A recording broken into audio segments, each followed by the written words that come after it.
Calm, focus, happiness. Mindful Tribe, we're here today to talk about boundaries. And I'm here with an author, a teacher, a speaker. Her focus is on boundaries and their benefits. And that's a book she's written, which is all about boundaries. And she has quite an interesting life. She's been an enthusiastic cosmetologist for 24 years. She's interested in reading, writing, and painting. So we'll be talking about that. And her book is a biblically based book, and it is called A Dose of No, it's yes, it is. It's called A Dose of Reality. Isn't that no? No, That's her first book from 2011. yes. And it's called Believing in Boundaries. That's her new book. So I'm here today with Stephanie Jordan. Stephanie, are you in mindfulness mode today? Yes, thank you for having me. I'm so glad to be here with you. Yeah, and I'm very happy to be here with you too, and so interested to talk to you about your book about boundaries. But first, what does mindfulness mean to you, Stephanie? Mindfulness is to be aware of yourself and how you interact with others and the impact that that has on your current corner of the world to me. Right, interesting. Well, I'm interested in your life and what happened in your life that took you to the place that you wanted to write a book about boundaries. Well, I came into adulthood not knowing anything about boundaries at all.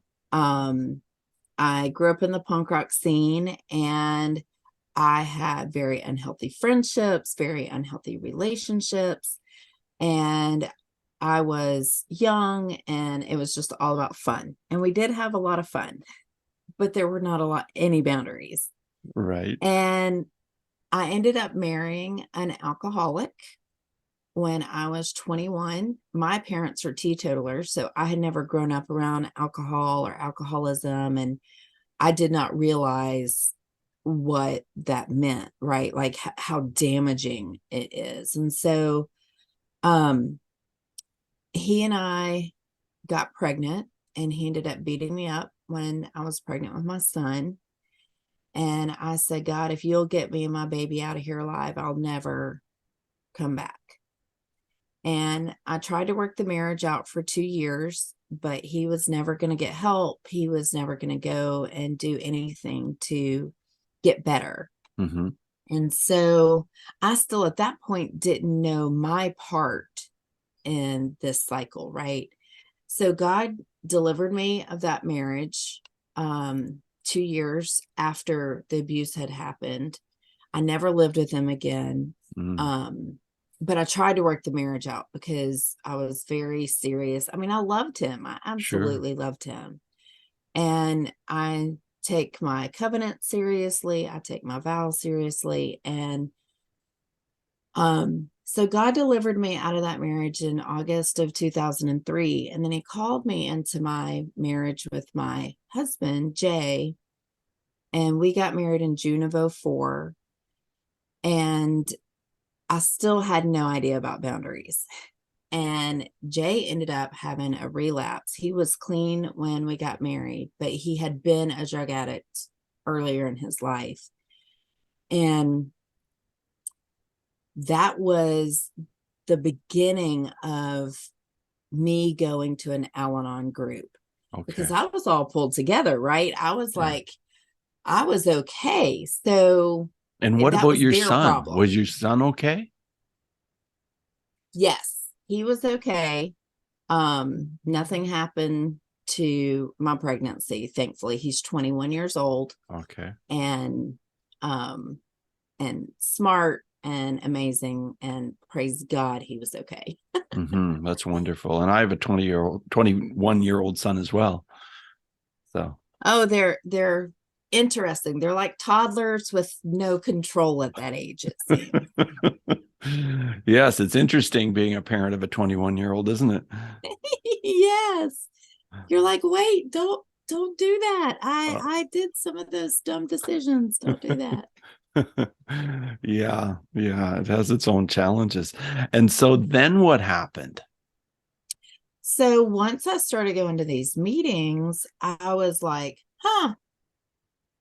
maybe I'm playing a role in this. Like, maybe this does have something to do with me. And I was kind of like, that's rude. You didn't want to hear that, huh? No, I didn't want to take ownership of what I didn't think was my problem, right? Right, right. That's somebody else's problem. Yeah. Exactly. I was pulled together. I had a job. I was the one that was all okay. And that was the beginning of understanding that I didn't know how to relationship. Right, And that kind of set me on a trajectory of having to heal, recognizing my own issues, my own faults, and how does that play into my decision making, my relationship building, who I'm around, who I choose to spend my time with. And right, that was the beginning baby infant stages of the birthing of believing in boundaries. right. I see. I see. And then, what was this book writing process like? Because I know you wrote a book in 2011, A Dose of Reality, and this is your second book, I believe. So, is this a something that really lights you up to write a book and put it out there for the world to read? I've written my whole life. Oh, have you? um I have. I have. I have songs that I wrote in elementary school Cool. and poems I've processed with poetry and writing my whole life. So really it's always been a part of me. A Dose of Reality was kind of, I didn't tell anybody I was even writing it. I Uh-huh. think it was kind of, God took me through a process of learning to finish what I start Uh-huh. with A Dose of Reality. And that was back, before even like computers were big, but it wasn't like it is now, right? Right. And so I hand wrote that whole book and then went back and retyped it. And it was really just, it was such a beautiful lesson of finishing what you start. Your message can matter. And I still am very proud of that book. Right now, you can't get it on print except through me personally, but I do intend on adding some things to it and relaunching it Oh, do you? because, yeah, I want to have it out there because I still think the message is valid. I see. Okay. And you've spent a lot of your life as a cosmetologist. Tell us about that, the work you do in that field. Interestingly, cosmetology has really been the avenue by which God has trained me with people. Hmm. Communication is one of our like biggest parts of our career. And I've noticed as the season has gone on, I've been a hairstylist for over 25 years now. Um, Boundaries are more and more important. And I'm seeing with young stylists, they have no concept of boundaries with clients and how to have healthy relationships with their clients. They have strong guilt complexes. And I remember feeling that, like I felt guilty that I couldn't get a client in before Christmas because they didn't book ahead of time. Mm, And I would stay late and miss things with my kids and do all this sort of stuff to accommodate people because I didn't know how to set boundaries for myself. So really this journey being a hairstylist has been a huge learning ground for me for relationships and communication and what I can and cannot um handle, that has even helped me in my own personal life. right, right. Can you be, excuse me, Stephanie, can you be specific about something that you would say to your client that is related to boundaries when you're dealing with a client? Okay, so I can give you, to me, this is probably the best one. So I have like a consultation form that you fill out, or a release form for color. And Hmm. on that release form, one of the things that I have in there is that if you go and touch your hair after I have done it, then it releases me of any responsibility, and that I can only guarantee the color if you use shampoos and conditioners that you get from me. Okay. And the reason is because hair is chemistry Hmm. and color is chemistry and shampoo is chemistry. So once you start mixing and matching chemistry that you have no education on, no clue about, you can create a hot mess for me, and I will not be your scapegoat Hmm. for getting out there and doing science hair. So that's one of the strong boundaries I've had to create over the years with clients, just because if you go and, stick a purple shampoo on top of a blonde and now your hair is gray, I never recommended that shampoo. So it Okay. may not seem like a big deal, but to remove it out of the hair, which is a porous body part that will Hmm. fall off, you need to have some guidance there. So Right. that's one of the boundaries I've had to make with And have you hair. ever had clients come back? I'm sure you probably have, and complain or uh, make a big fuss about something that really wasn't your fault. Oh yeah, I owned a storefront for 8 years Okay. with a large staff. So yes, I have dealt with plenty of unhappy clients. Um, I mean, really, I would just have to walk through the situation. So for my junior staff, we actually got to the point where we had the clients sign a form before they left the salon saying whether they were happy with their service or not. For Oh, the simple, that's a because that's a good idea.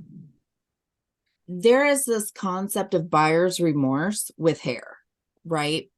So and a lot of people don't understand that we can actually charge you for stealing services. So that means if you go and get your hair done and you don't pay for it, we can actually have you like put charges against you for it. Oh, really? Yes. And it's called theft of services. And so people think that they can come in and get a service and then call you back and be like, well, I don't like what you did. Now that I've gotten in my bathroom, it doesn't look the same. Well, Right. here's the thing is hair looks different in every single lighting, right? Yes.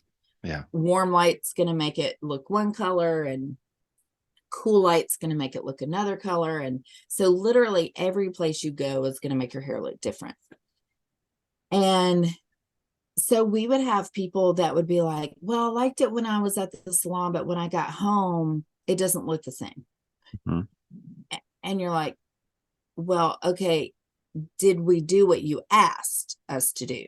That was really the main thing. Did we do what you asked us to do and now you don't like it? Or did we do something that you didn't ask us to do and you don't like it? Because those are two different scenarios, Yes, they correct? are. And so I really would have to work through psychology with a lot of clients. And I'm like, I'm sorry, we gave you what you wanted. If you want us to fix it, you will have to pay for us to, or change it, I should say, not fix it. But if you want us to change it, then you'll have to pay for that service because it's a completely separate service. That's really And interesting. Yeah, my wife is so, having her hair done right now as we speak. So I hope it goes well for yes, I her. hope she loves it. And I'm sure she will because she knows her hairdresser really well and they get along and they've always been happy with each other and all that kind of stuff. Now, I want to kind of shift and I want to ask you uh, about your new focus on gluten-free recipes. And I know you have a blog, a Facebook page, and you talk about gluten-free recipes. Have you been gluten-free your whole life or what? No. When did you find out I about this? I was dying on my inside. Oh, Um, in February 2019, I took a selfie. I was trying on some glasses and I took a selfie to send to some friends to be like, which one do you like? And I was like, oh my gosh, Stephanie, you are dying. Like, you are Wow. so sick. My face was so bloated. I had even gotten to the point where I thought I was going to have eye surgery to open my eyes back up. Oh, wow. Wow. And I started working with a naturopath, and she put me on what's called an elimination diet. Hmm. And so that removes dairy, corn, soy, gluten, sugar, um, nitrates, preservatives. I mean, I literally made every single thing I put in my mouth for 6 weeks. And Mm. then she said, okay, let's start slowly adding some of these things back in. So I can tell you how they all affect me. Dairy gives me sores on my body and makes me bloated.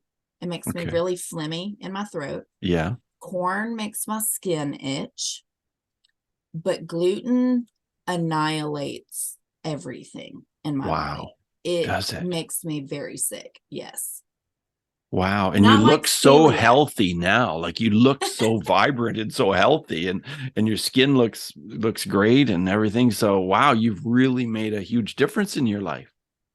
Yes. It took me a year to accept that I had to be gluten free. Oh, A did full it? year from February to 2019 to February of 2020. So was it just that I you couldn't buy it, or was it that it was just too difficult to make the switch?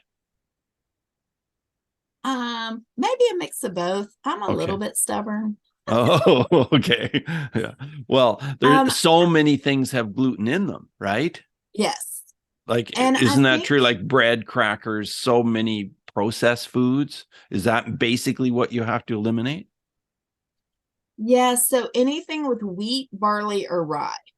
Right. So one of the sneaky things, two sneaky things, soy sauce has Oh, gluten in it. oh, does it? It does. And so you actually have to get gluten-free soy sauce. But cocoa aminos is actually best.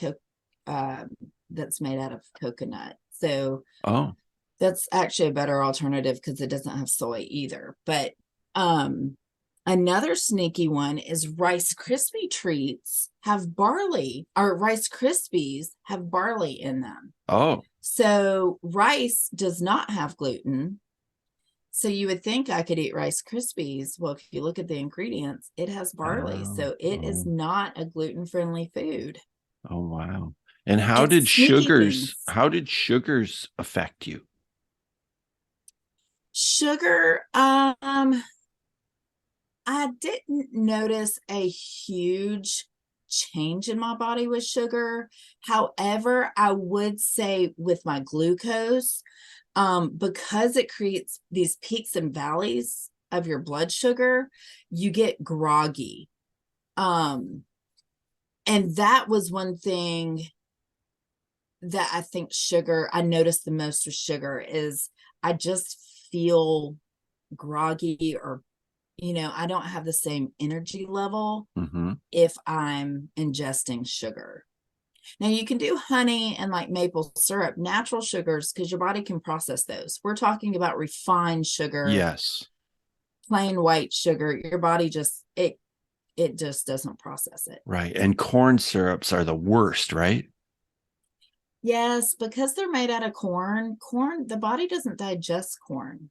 Right. That's why I don't know if this is appropriate for your people, but if you've ever had little children, they can poop whole kernels. Yeah. And Yeah. it's because the body doesn't break corn down. And so corn is Right. very, very difficult on the digestive system. And so Right. corn syrup, even though it seems like it's natural, it's from corn. It's very, very, it's kind of like a carburetor that has had gummed up gas in it. Mm. It doesn't run. Sugar does that to your system. It basically gums up within your system and your body can't run properly. That's a very interesting analogy. Wow. Yeah, I like that. And so As you transitioned and decided to change your diet, how did mindfulness play a role in that? Because that's really difficult for a lot of people to do. So kudos to you. Thank you. Studying. I mean, I literally had to be mindful about every single thing I put into my body. How is my body responding? Was I going to take ownership of how my body responded? Like I said, it took me a full year to accept I couldn't eat gluten. Mm-hmm. And um and like even now I struggle with rebellious seasons where I'm like, I Oh, love cheese, I'm just going to eat cheese, right. knowing that cheese is not good for me. And Yeah. so but I don't make excuses, right? I'm not like, oh, I just don't know what's wrong with me. I Yeah. know what is going on. I'm deliberately choosing to make a bad decision for myself. And so I have to accept that, right? And I think part of the importance of your health, be it relationships or physical, is taking ownership of your actions and behaviors that go Right. into those things. And do you cook yourself? Do you cook? I do cook. I love to cook. As a matter of fact, most people see my spice cabinet and they're like, wow, I never see this many spices in Oh, is my that wife's right? house. Well, Yeah. spices can make up for the fact that you can't eat certain foods. Don't you think that's true? Oh, absolutely. You can take something super bland, super boring, and you put the right spices in Yeah. it, and you've just created a Yeah, masterpiece. it just comes alive. Yeah, I agree. Yes. Well, way to go. That's really impressive. And so, as you changed your eating habits, what else happened? Did you lose weight or did weight shift on your body or did you notice other changes? So I had what is called chronic inflammation, and I was literally on fire on my inside all the time. Wow. Um, I would walk out into 20-degree weather and it felt so good, like it was just cooling me down. And I didn't I just thought I was hot natured, right? I was just like, Yeah. I'm just really hot natured. And, I'd be sweating really easily. And now I'm not like that at all. And my husband says to me sometimes, he's like, I kind of miss my polar bear because like I'll be all wrapped up and I'm like, oh my gosh, I'm cold. And he's like, how are you cold? So I actually feel temperatures normally now. Ah, Like so you're I not can cold be, now. yeah, or I'm not hot all the time. Right, I right. I can be in an ambient, comfortable 70-degree room and I'm perfectly comfortable in that room, even working, like even doing hair and standing behind the chair without feeling like I'm just melting on my inside. So removing the chronic inflammation changed everything. My body, as a matter of fact, my wedding ring is right on my middle finger now because it's too big for my ring finger, Oh, because when I got married was November 2018. So it's just 4 months after I got married when I realized how sick I was. So this ring, doesn't fit this finger anymore. Um and yeah, like my whole body has just shrunk because the inflammation has gone away. And so it's been amazing. Like my eyes, you could actually see my eyes. I did not have surgery to open my eyes up. wow. Wow. That's incredible. It really is. Well, you live with a combined family of 9 kids. And I was curious, what did all those 9 children teach you about mindfulness? Oh, wow. Kids make you aware of everything, Don't right? they? Yeah. All your good, all your bad, everything in between. Yeah. Um, and I would have to say, so I don't even know that I believe in the term blended family. I think blended family is an unrealistic expectation. So I've started calling us a swirly family because I'm a widow. My husband is a divorcee. He has an ex. He has a custody issue. I don't have any of those things. Mhm. So we have still very two distinct families, Mhm. but we're somewhat swirly in the middle, right? So there's Okay. certain areas that we've been able to blend together. And then there are certain areas that are just very separate and distinct. And so I feel like swirly family fits us so much better. And really with our children, like I pray with the kids a lot to be aware of our family and to treat each other with kindness and respect, because I think that that is probably one of the easiest places to glitch and fall when you're dealing with swirly families, is just we're not like each other. Mm-hmm. And so you just kind of I guess overlook, you're just like, oh, that's not a big deal, it doesn't matter what they think or say, that's not how we do things, that's not Mm-hmm. how our family does things. And so it can be very hard to create this sense of flow and normalcy. And I think that if we can acknowledge that it's difficult and that in some areas you're not going to find flow, and you can remove that expectation, I think that's where mindfulness plays a big role, is knowing that you might not ever be able to blend that spot, but it doesn't mean you can't find the place of grace there. Right, right. That's interesting advice. And is your 21-year-old son the oldest of all the children? He is the oldest. So it goes 21, 18, 16, twins that are 14, 12, 10, and 9. Wow, that's a Oh, lot wait, of I forgot my personalities. 15-year-old. Oh, well, I'm not Of surprised that you those, might forget one. That's a lot. It's a lot of it human is a beings. lot. It is a lot of human beings. And you're smiling so much, I can tell that it really lights you up to talk about them all. And something else that lights you up is jumping on your Harley.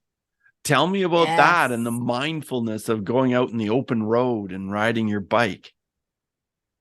If you ever need a stress reliever, that's where you're going to find it. There is nothing like, so after I became a widow, I had 5 kids. I owned a business. I had a storefront. Everything in my life was planning ahead.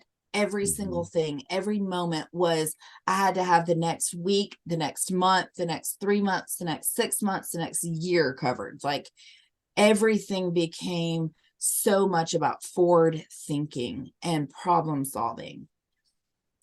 And when you get on that motorcycle, all you're thinking about is that one moment that you're in. Please don't let me wreck. Yeah. And you feel the wind and the breeze, and the air is all around you, and you're just present in the moment. And I think if anything about riding my Harley Davidson Sportster 48 is that she keeps me in the moment. Does she have a name? She doesn't. I should I name thought you might be her. the kind of person that would name your Harley. She doesn't. I have so many friends that name their bikes, Oh, but do you? Now, do you wear a helmet or does your hair flow all the time when you ride?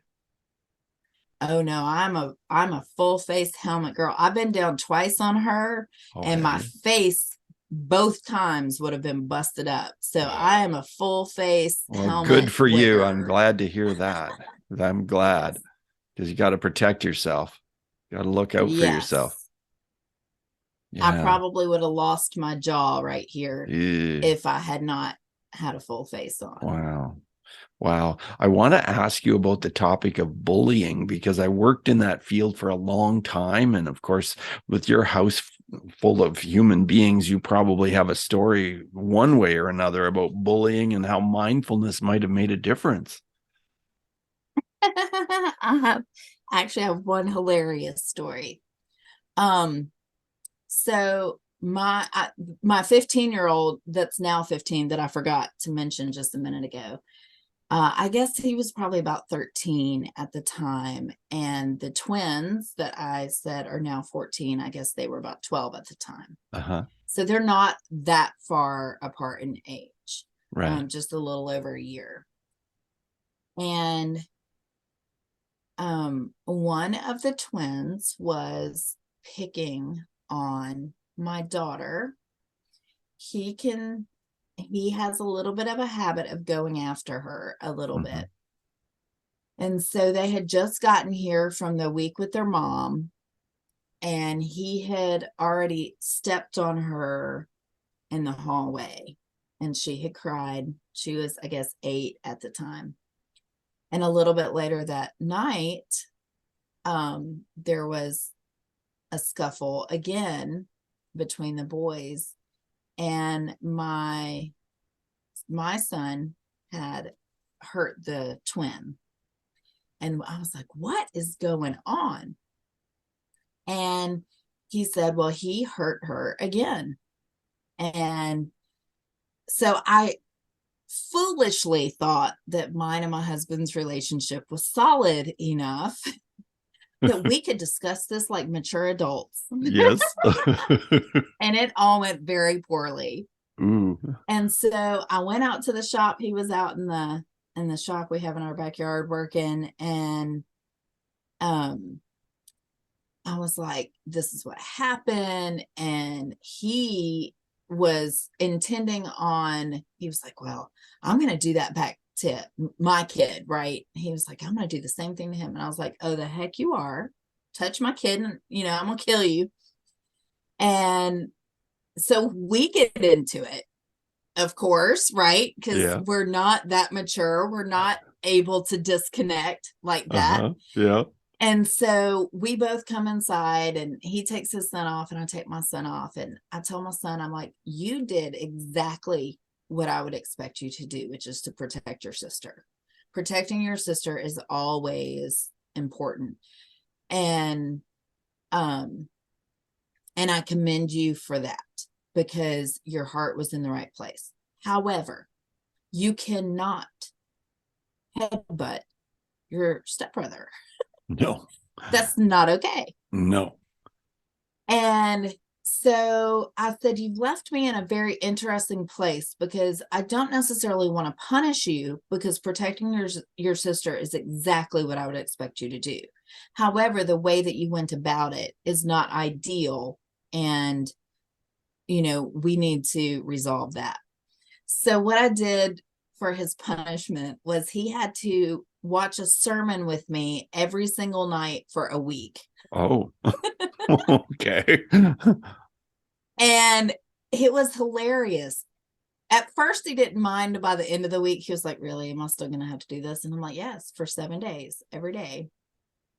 And so I think acknowledging behaviors is really, really important. Right. But acknowledging the heart behind it is also very important. So to me, the twin did not have any good heart in the situation. He was just being a bully. Where my son, though he actually seemed like the bully, his heart was in the right place to protect his sister.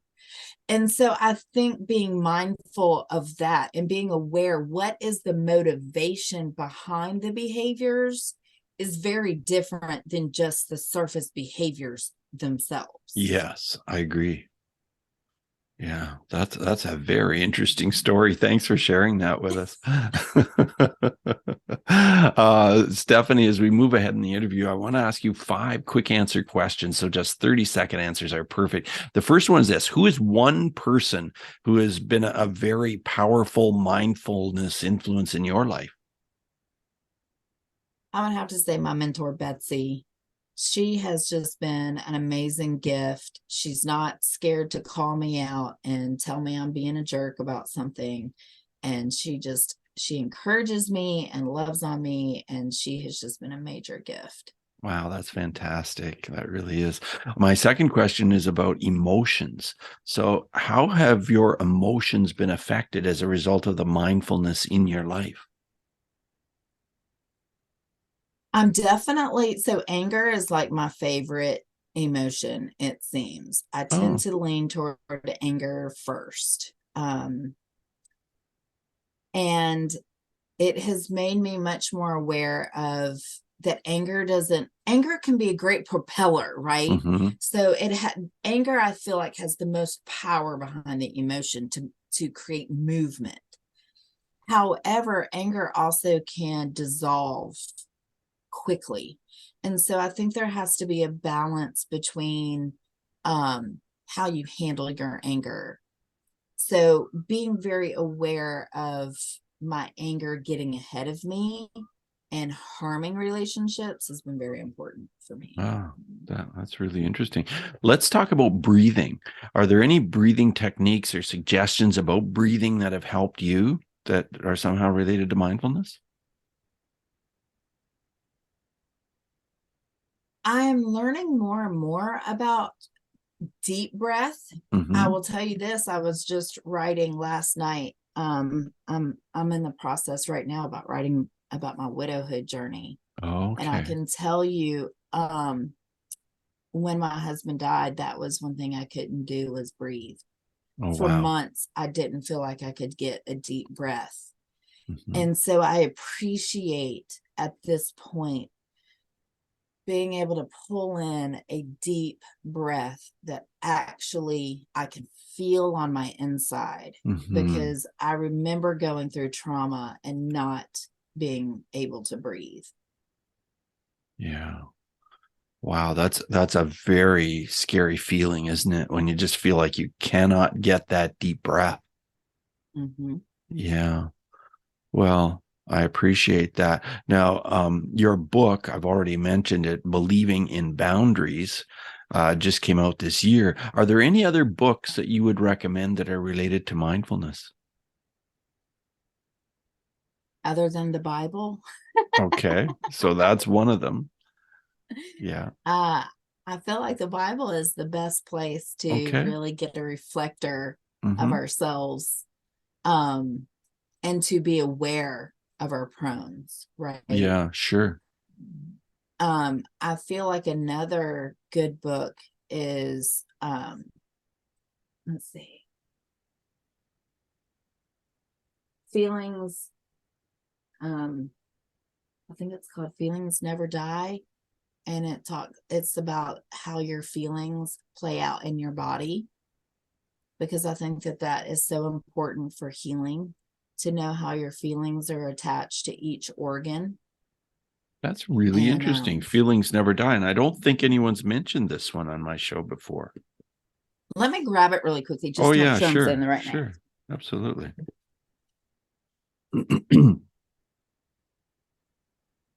It's Feelings Alive, Never Okay, Die. let me ask this question again. I'm going to cut this out. So I'm going to just edit this in post. Okay, here we go. Let me ask the question. Okay. Hey, Stephanie. So is there a book about mindfulness that you would recommend? I love Feelings Buried Alive, Never Die, because it talks about how your feelings are attached to your body and how your body will respond Mhm. to emotions and feelings, And which I who's the think is author of that critical. book? Carol Truman. Okay. All Carol is right. spelled with a K. Oh, okay. That's great. Well, I'll put that in our show notes at mindfulnessmode.com. So thanks for sharing that, Stephanie. And my last question is about apps. Are there any apps at all that you use that help you to feel more centered or more grounded or more mindful? I'm a music girl, Hmm. so I would say my Spotify playlist is very, very important. I have everything from like cello, because cello just kind of moves my soul in Hmm. a completely different way, to you know, older songs that just brought me joy as a kid, to more aggressive music, which is one of my favorites. And Hmm. so my playlists really have been critical, for me to process and work through. I find that music is a lot my go-to when I Fantastic. need to sort myself. Sure. Sure. Stephanie, I've really enjoyed talking to you a lot. This has been really interesting. I love your passion for life, and you're the kind of person that has a lot of spirit and a lot of oomph, and I've really enjoyed talking to you about this. And do you have any final words of advice for our listeners today?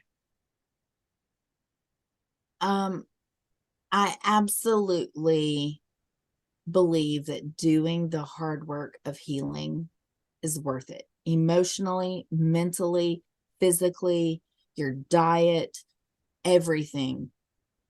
Take the time to love yourself enough to take responsibility and do better. Good You, advice. once you know, you never go back. That's Right. it. Awesome.